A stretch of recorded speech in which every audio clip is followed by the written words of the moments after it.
All right, so we have our penultimate full stack team. What are we looking at here, Dakota? And if the struggle to get out of your apartment seems too high, well, you can get your friends together, and you can use the next app, which is a great way to challenge your friends to exercise.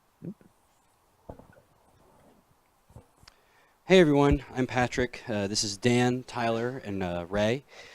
We all know what it takes to lead a healthier lifestyle, eating right, getting enough sleep, exercising enough. But it's hard to do that when you're the only one holding yourself accountable. Even then, oftentimes you'll plateau and you'll just sort of stop improving altogether. Well, imagine an app that tracks your progress and tracks your self-improvement and allows you to challenge your friends on their own self-improvement.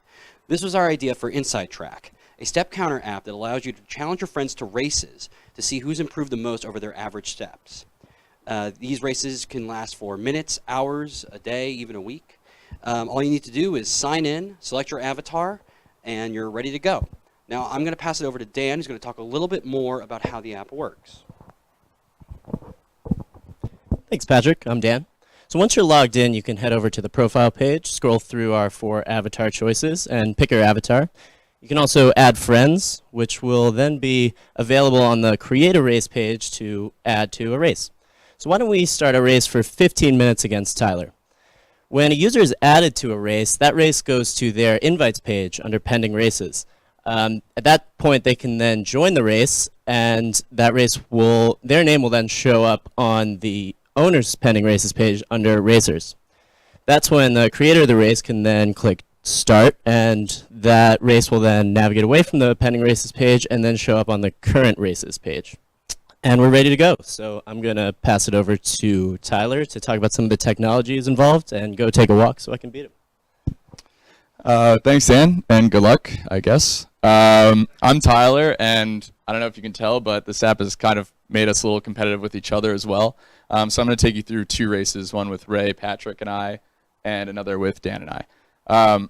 So our React Native app is wrapped in Expo, which allows us to easily adjust and test the app. And Expo comes with a built-in pedometer functionality, which taps into Core Motion in iOS phones and Google Fit in Android phones to get that user step data.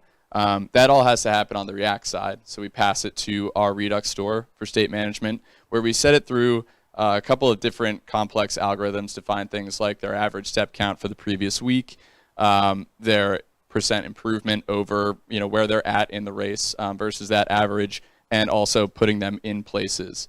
When you look visually at what the app actually looks like, the track was using loop animation technology to move continuously, and the racers themselves were mapped using D3 to kind of place them in their different place in the race based on their percent improvement.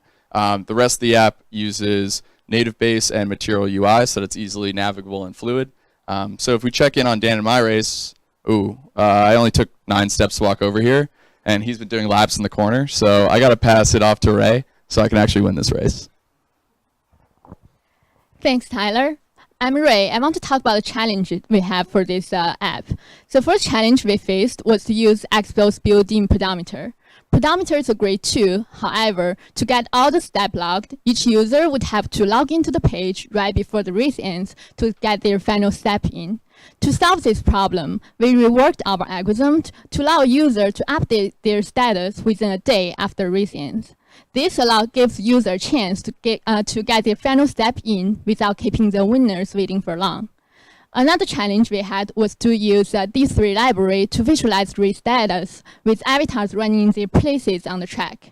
Not only did this involve in learning and incorporating this data visualization library, but also use GIFs as our data points instead of static images proved particularly challenging. We approached this project as developers first and students second. As developers, we thought of problem people face in their life and found a tech to achieve our goal.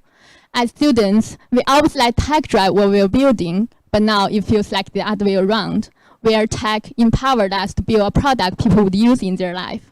We had a blast making Insight Track. Please go to our GitHub page and get racing. Thank you.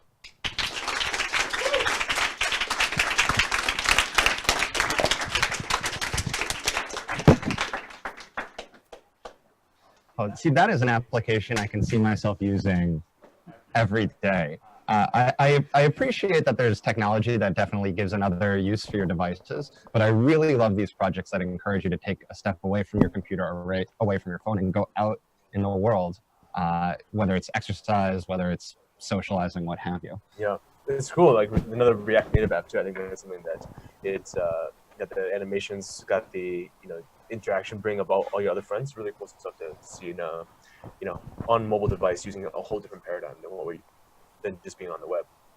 Yeah, and I also like the short races, like a 15-minute walking race. Like that sounds really fun. You can compete on your commute. It's like, oh, I walk up more stairs, and oh, I walk up more stairs.